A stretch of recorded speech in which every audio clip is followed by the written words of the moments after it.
Good morning. How's everyone doing? Let me know if you can hear me. If you're one of my wolves from the pack, we're using the Discord chat. I'm sorry, we're using the YouTube chat this morning. Let me know if y'all can hear me. Hello, hello.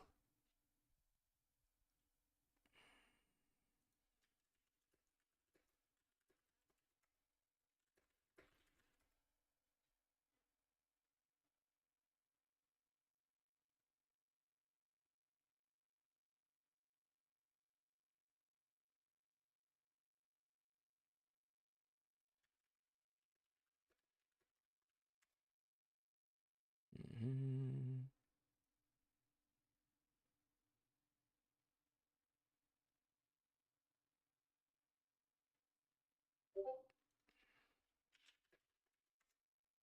Isn't it live? No sound, huh? For reals?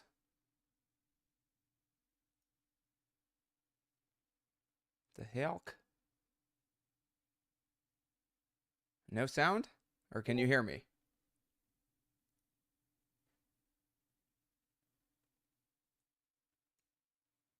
All right, all right. Let's rock. Good morning, y'all. How's everyone doing out there? Having a good week. Stuff's been crazy, right? Been a crazy couple weeks, but I love to see it. Let's just jump right into it, okay?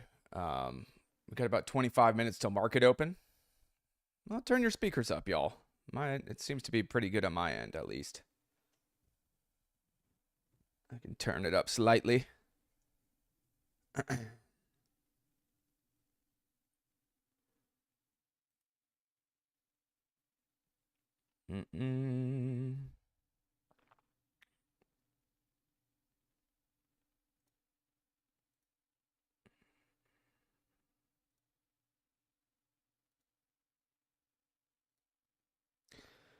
Okay. So obviously we had some crazy meme stuff going on, right? Last week, kind of the return of the apes, as we like to say. Spoke about it in depth last week, but things have moved on. Last week we saw specifically FFIE drive on a bunch of Chinese penny stocks, essentially, right? FFIE went from pennies, okay, like 3-4 cents to $4, y'all. One of the craziest moves I've ever seen. All right. Yeah, we're using the YouTube chat. All right. If you've got questions and stuff, that's the chat that we're using. Where'd you go?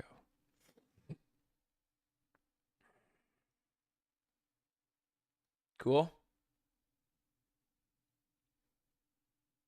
Anyways, smash a like for FFIE. What an amazing, amazing move. The pinnacle of small cap. What it's all about, really, at the end of the day, right? The fact that not only is it the craziest percentage gain imaginable on a ticker like that, but it's also the cheapest ticker imaginable. So it happens to be friendly for smaller accounts. It just is what it is, okay? It's undeniable. People like to dog on small cap. Everyone's back trading small cap right now. It's cool to see. And you can tell from the volume, okay? Look at the volume, pre-market volume right now. And that's what we're going to go through. AKTS. The story of the week, story of last week was what? Sub 10 cent stocks. That was the story of last week. If you were messing around with anything else other than sub 10 cent stocks and the meme stocks on Monday, Tuesday, you were in the wrong place, right? And what I mean by the wrong place, I mean, what's going to be the most volatile? What is going to be the most volatile on a week like last week? Well, when FFIE went the first night of their move last week, when they went from 4 cents to 40 cents, I was overnight a 4-cent stock, okay? SINT, that very next night. It's been a little slow for me this morning. I was long SINT this night, and I was selling into the gap up the next day for 100% and 200% gains, okay? Sorry. Let me remind my Discord people that we are on YouTube right now.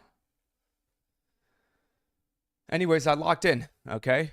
100, 200% gains overnight because this, what was it? It was 4-cent stock, 6-cent stock. There were about 10 or 15 of them at the time, right? Let's see how many there are now. Probably not that many other than what has returned. Which other one? There was G-Wave was another one, okay? And you're going to see what happened. This is a very important phenomenon to understand. Sympathy plays, sector momentum. It's where I've made my most money over time, okay? Hands down. Sympathy plays, sector momentum, right? What's a sympathy play? It's where the volume, the momentum, the excitement from one play leads into another one. Everyone goes somewhere else and somewhere else and somewhere else and somewhere else. Where that somewhere else is what I've specialized in for the last 7 or 8 years now, okay? Not in necessarily nailing the FFIE trade, but understanding where it is going next, where the volume's going next, and then nailing that. It's easier for me, right? Because all I have to do is wait around for something to go crazy, and then I get to be activated and find what's next and what's next and what's next. So I had G-Wave overnight, made a little bit of money on that. Didn't go as much as I wanted to, as fast as it did, unfortunately. But it was still decent. SINT, same sort of deal, right? Same sort of deal. I was long, selling into the next night. Then we had like CRKN, which was even better. I missed this one. CRKN, y'all, went from 4 cents to 60 cents, right? Over the span of 2 days.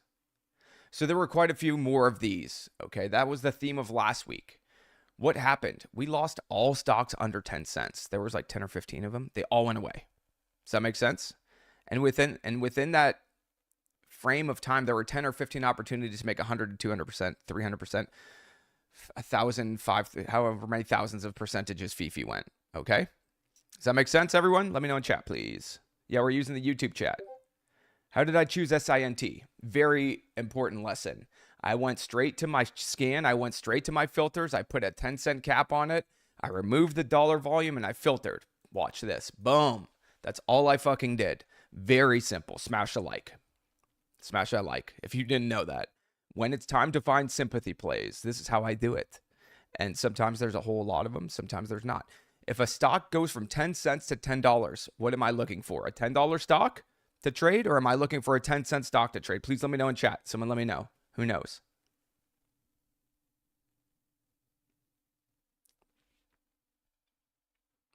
Exactly.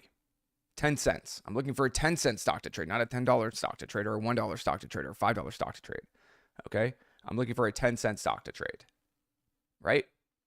So I went to my scan. I took off the volume. I put my filter at 10 cents. Okay? And it spit out a list of stocks. And SINT was the one that had the most volume and was spiking at all that day. So I chose SINT. Okay? But on that list that day, there were about 10 or 15 of them, including G-Wave, including ACAN and SINT and SLNA and CRKN. All of those were there. And all you had to do was buy them. It was that simple. Okay? Does that make sense? Let me know in chat. So simple, right? 10 cents.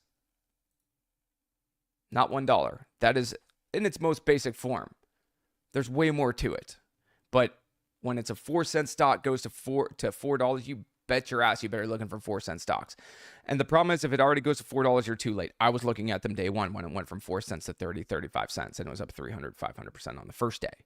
That's when you start looking, okay?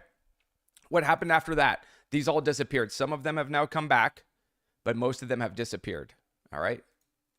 So what's the story of the rest of the week then? By the way, for those who have never joined me before, welcome. My scan parameters are very simple for pre-market. $50,000 volume, sometimes percent change, 5%, sometimes no percent change, okay? So I can see percent losers and stuff like that. Just a wide web, all right? A wide web. See everything that's moving, you know, especially early on pre-market. This scan will be empty. I'll start seeing everything that's coming in volume-wise. Everything. Now, you don't want to be trading really illiquid shit, right? But at least my eyes are there early. In other words, if I'm filtering by what most people recommend for you to do, you're not seeing it till it's too late, always, to make decisions and figure out what to do. You're not seeing it until it's too late. If I'm putting on like 5 million dollar volume, or something like that, a lot of the tickers that I'm going to have on my radar, you're not necessarily going to have yet. Okay. Hence my lower volume scans.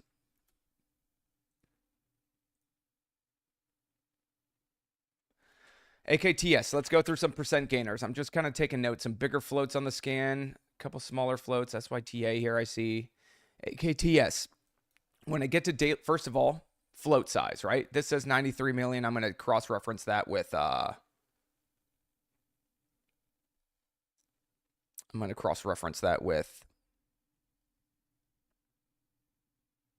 dilution tracker. Sorry, 1 second. Bottom bouncer, looks like, right? Big float. The complete rollout of some bullshit, right? Doesn't matter what. They put some PR out.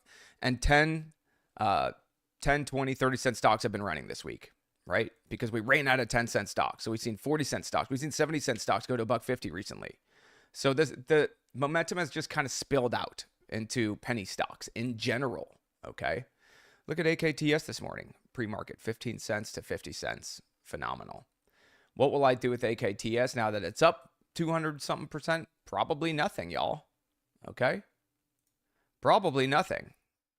I'm probably not going to do anything with it, to be honest. Right? Map out some key levels. Get to the daily chart first. Big gap down recently. Not sure what that's about. 35 cents to 20 cents. We'll check it out. We can check it out right here. Gap down a few days ago was from an offering, it looks like. Potentially. What day is that?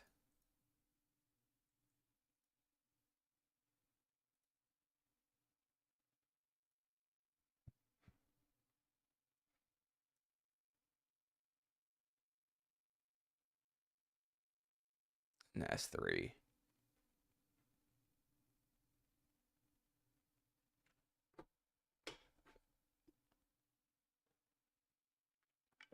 They did an offering. So that's what that drop is. And they're all the way back up here now, right? So just not much for me to do here. Once they're already extended pre-market like this, it gets a little bit dicey, right? We've seen this week reversals though, and I'm keeping that in mind, right? This is a little bit much for me, but we saw specifically some morning spikes yesterday and the day before, and we've seen some early morning reversals and higher lows. So I'm kind of keeping that in mind, right? Sort of this area here. Obviously there's VWAP. I don't really like dip buying VWAP. We've got a little pre-market trend going too that may break down early. So we may see some early kind of panic is the idea. So if I can get like 30 cents or something like that, or even somewhere in the 20-cent range and take it to VWAP and back to high day, that's the idea for me on AKTS, and nothing else really, only because it's a bit extended for me. If it's just morning spiking, I'll leave it alone.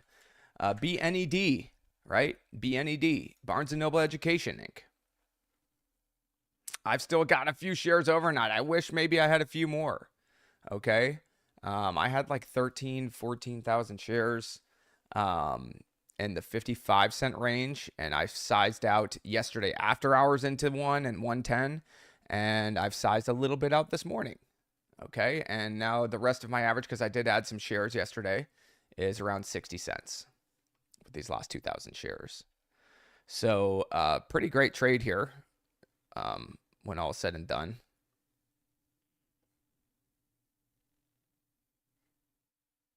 And now I'm just trying to be patient. I'm on house money. I've got the couple thousand shares left. Another one of these bottom bouncers, y'all. If you look where this came from, we're talking about a 18-cent stock to 60 cents. Third day surge yesterday, breakout. Okay. A breakout of 60 cents. And now we're gapping up to $1. Right? So the idea yesterday on this trade for me was a breakout continuation. That was the idea. Okay. These are the areas that we've been seeing hold, right? In the afternoons, like these higher low areas. So that was kind of the idea, just trying to work some support. It worked out decently, right? Worked out really, really, really decently, actually, to be fair. I'm just trying to get a break into the ones. I'm not trying to get too greedy with the rest of my shares, okay? I'm not trying to get too greedy with the rest of my shares. I've already locked in really, really well, so I've got that. I'll be watching AKTS, like I said, to see kind of how it reacts on some dips. SYTA we've got, okay? We've got 10 minutes till market open, by the way.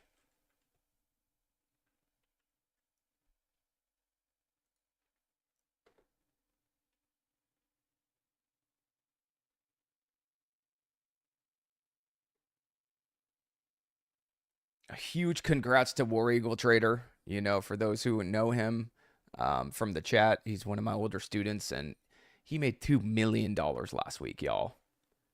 $2 million last week. 2 mil. He announced it in chat yesterday. 2 million.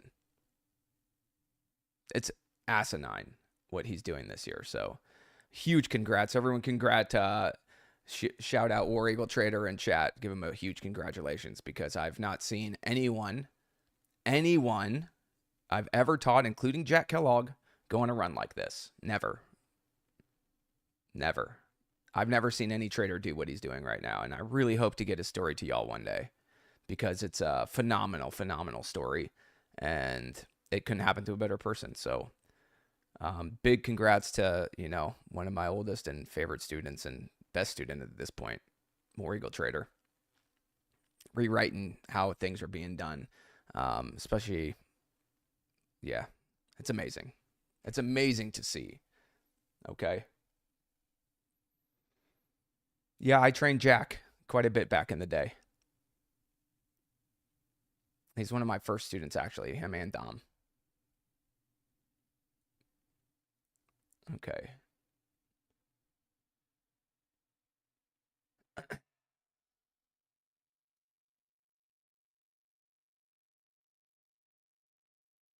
Yeah, there's a picture of him at one of my boot camps back in the day. He was at like 50K in profits at the time in Chicago boot camp. But kid's a monster. Okay, let's continue on. SYTA, nice pre-market move already.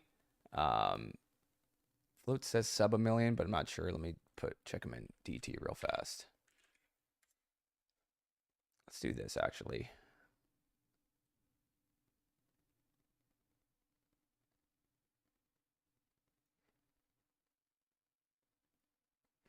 I'll hit you with a little DT here.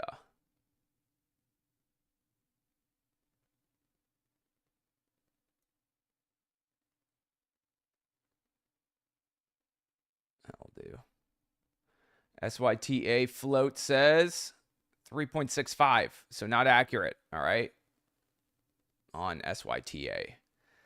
Offering medium risk. Doesn't look like they've got anything to dilute at the moment, right? They've got a priced S1 actually with Maxim, never mind, at $2.30. But that's from December 2021. Exercise price $2.30. Pipe warrants. It's clean though. There's nothing current. Their overhead supply right now is like almost non-existent. So that's not a big deal. All right. For those wondering, this is Dilution Tracker. If you've never seen it, it's what I use. It's a tool that I've been using for many, many things these days, but mainly to hit the fundamentals kind of in a quick fashion if I can, right?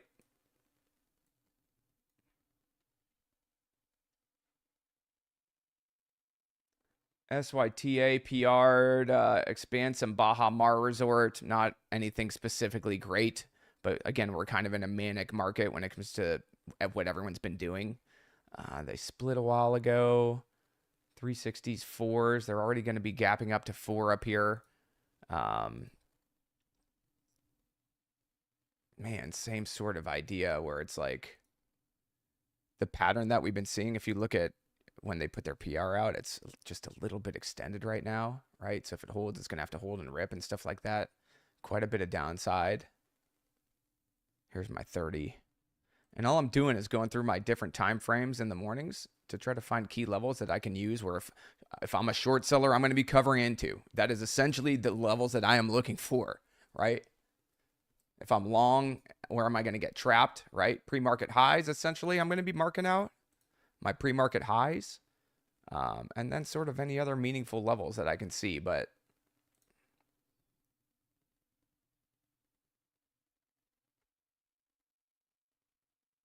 obviously you've got VWAP, okay? No real plans on SYTA for now, but it is the lowest float on the scan for now. So we'll see. BNED has been struggling with one quite a bit. One area, always going to be heavily shorted, okay? The one area is always going to be heavily shorted. Always, always. For those wondering about the pack, yeah, I stream live every morning. I live trade every day.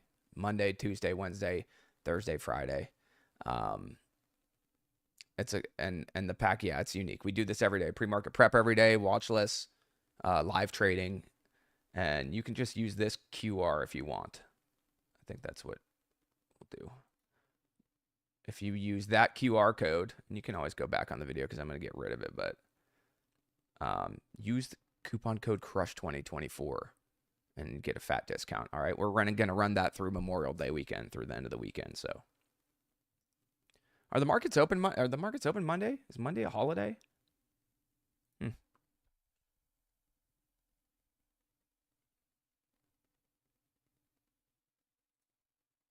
Got about 4 minutes till market open. Plans are not as tangible to me this morning as of right now. They're not quite as tangible, right?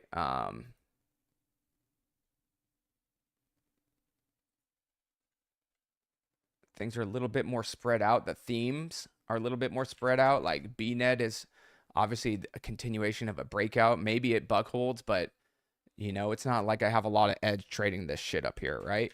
Same with SYTA. Do I have edge? Ask yourself that. What's your edge? And it's going to be, for those of you who are newer or you suck at trading, it's going to be kind of a abstract question at first, but it's one you're going to have to answer yourself for yourself, right? Do I have edge trading up here? No, right? I need to get a little bit of weakness at least. If it's pre-market weakness, fine. If it's market open weakness, fine. As a general rule of thumb, don't buy highs of day, all right? This is going to be the last few things because YouTube, especially if you're not one of my wolves, you're going to, you know, be buying shit that people tell you to buy, strategies like that, right? Or on something like SYTA, if it, you know, if it dips and starts to do this sort of crap, right? And then it starts to rip through highs like that, people are going to tell you to buy areas like this. It's also shit area a lot of the time, from a risk reward standpoint, at least. Okay. My whole game is find this area if I can. Find this area. Okay. And get that good risk reward back towards pre-market highs. High of day. I can sell there. I can sell through high of day where you guys are taught to buy. I can sell into pre-market highs where you guys are taught to buy in and out of them. And I'm making a shit ton of money in these spots. You know, good percentage gains, great risk reward, you know. And then if it doesn't work, my margin for error is so much greater. Like, y'all who buy this shit have to buy it and sell it or you lose money 99% of the time, okay? Keep that in mind. Those of you who buy up here, 99% of the time you're buying the fucking top. The top. And then you're like, oh, my trading psychology. It ain't about trading psychology up there. Okay, give her a popsicle for now, big boy. Daddy breakfast. Go have a popsicle, my love. Daddy got a trade. Popsicles for the kids. My wife's at my other kids' like graduation thing today. So anyways, we're going to wrap up. If you're one of my alpha wolves, I'm going to catch you guys in chat right now. Head over to the stage, please. Head over to the stage. Right? Shmeow. All right. The rest of you, thank you so much. I love you. Thank you for joining me. Stay safe out there. We will catch you guys next week. Same time, same place for pre-market prep. Everyone have a great day. Have a great week.